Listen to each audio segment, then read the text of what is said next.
As the back-to-school bell rings after the unprecedented long break brought about by the coronavirus pandemic, there are some learners who have experienced a tremendous transformation in their educational pursuits during the 7-month break. Now, for over 1,000 students in Galili Village in Garsen, Tana River County, this was not just a break. It was almost an end to their quest for education. Now, Galili is inhabited by the Orma people, and for many years, the levels and standards of education have continued to deteriorate. And when COVID-19 happened, it almost moved from bad to worse. In our special report tonight, Pandemic Gains, our educational correspondent Makori Ongechi has just returned from Tana River and now tells us the transformational story of a homeschooling program for the Orma child in Garsen. Take a look. The journey to Galili through Garsen, which is the closest town, will take us at least 4 hours.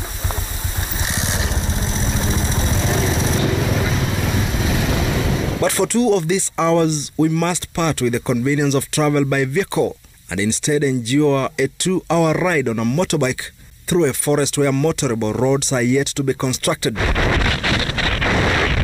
We are in search of Galili, the home of the Orma people who border the Pokomo. At some point, my cameraman Alfred Cheriot and I were scared of losing our bearing as we traveled through the jungle.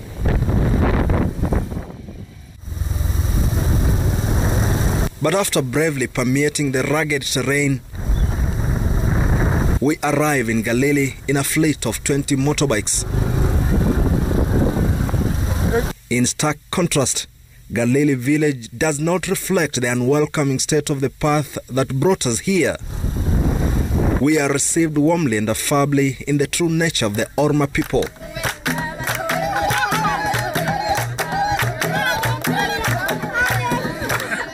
We arrived on a Tuesday and it was not difficult to notice that some learning was going on. Akini is 9 years old. Almost 50 students were engaged and keenly following the lesson.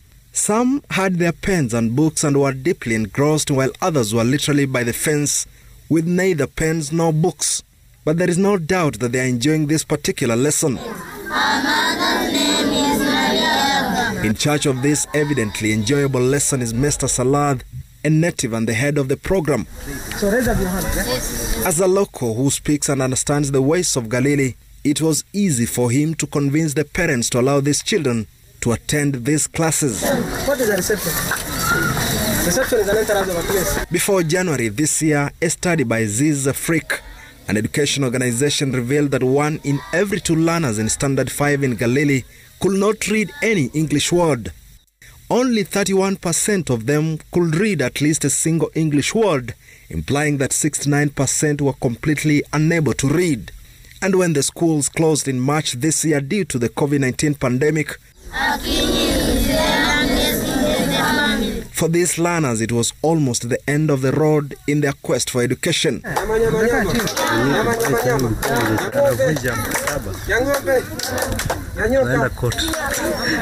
But someone came to their rescue, and the tedious project of retracing the learners now sank deep into the village. Life began. Hii jamii hajasoma. Sio kama huko kwenu. Hii watu hajasoma kabisa. Sisi hii Kiswahili kidogo nimekaa kule Mombasa kuuza hoteli ndio nimezoea. Sijaingia klasi hata siku moja. Akini and her parents. It was not a walk in the park convincing the community of the benefits, but the will and persistence to bring back the much-needed learning stood tall. The learners were first divided into a group of 45, but before that, na tukiwa tumeidentify watoto, hatuangalii ama hatuendi kwanza mahali syllabus na state.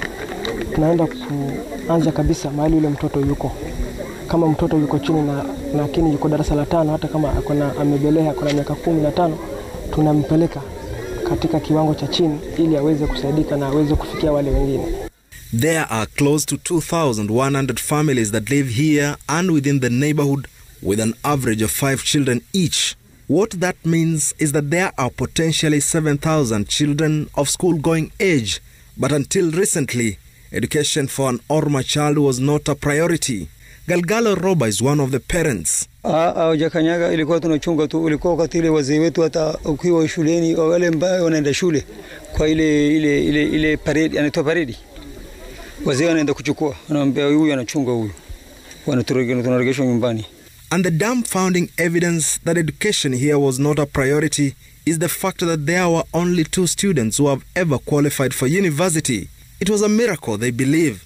But 5 months after the homeschooling program, Mr. Salath says he has experienced more miracles. Mimi mwenyewe niko na furaha sana kwa sababu hawa watoto wakati niliwachukua tumeleta hii fikra kwa sababu tulijaribu kuwapatia mitihani na tuligundua kwamba hata afadhali wakati shule ilikuwa imefunguliwa. Ile mwezi miwili ambayo tuliwacha waliweza kupotea sana. Lakini saa hizi venye umeona hata wanasoma hiyo Kiingereza, wanasoma history kwa study nzuri sana. For a community that has grappled with FGM, early marriages and in some cases a complete disregard to the modern family planning methods, this schooling program is a flicker of hope where hopelessness has reigned for eons. Here, some learners are beginning to see the light and now believe in the equalizing power of education. They want to do nothing else but bring change. Farida ate the cake. And here, there are also uneducated parents that share passionately in their aspirations. I was particularly attracted by the passion of this student earlier during the lesson, and I talked to him when he's on a break. Hapo mji hakuna mtu ako juu kusoma. Ili nijifundishe kusoma na nikifika darasa la 8 ili nikipasi KSP for 1 kienda huku mbeleni nikiwa daktari niwasaidie wazazi wangu wakina mama wakija hospitalini kama akijifungulia kuna daktari anakaa huku mbali tena. Kuna daktari anaenda ngao mara nyingine akae hapo. And this dream that keeps this young and visionary boy, Obr Mohammed, optimistic about the future resides in each of these children who for the past 5 months have benefited tremendously from this unconventional education initiative. Kwanza huyo yuko hii alikuwa hajui chochote. Lakini kutoka anze kusoma hili somo hili tunashukuru Mungu amefunguka na anajua hata Kizungu. Manake alikuwa hajui chochote. Dr. Sarah Ruto, the chairperson at the Kenya Institute of Curriculum Development, acknowledges these efforts.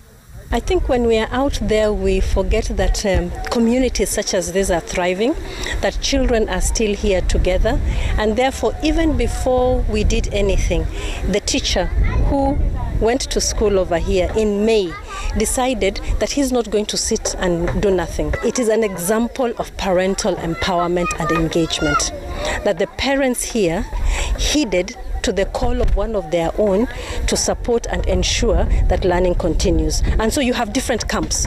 You have the older children who are over here, those who can read in Kiswahili are now able to go to English. Then you have another camp which the parents here have put together monies to support that particular one, which is for younger children, because there are many children here. So you cannot not do anything, you have to do something. And with the government now beginning a first reopening of basic learning institutions in the country after a prolonged closure of 7 months due to COVID-19, learners here in the remote Galili Village can only be anxious, with the Orma community here hoping for a better tomorrow. Makori Ongechi, Citizen TV, Tana Delta. Ya kuku, ya ng'ombe, ya mbuzi, ya kondoo, ya mbwa.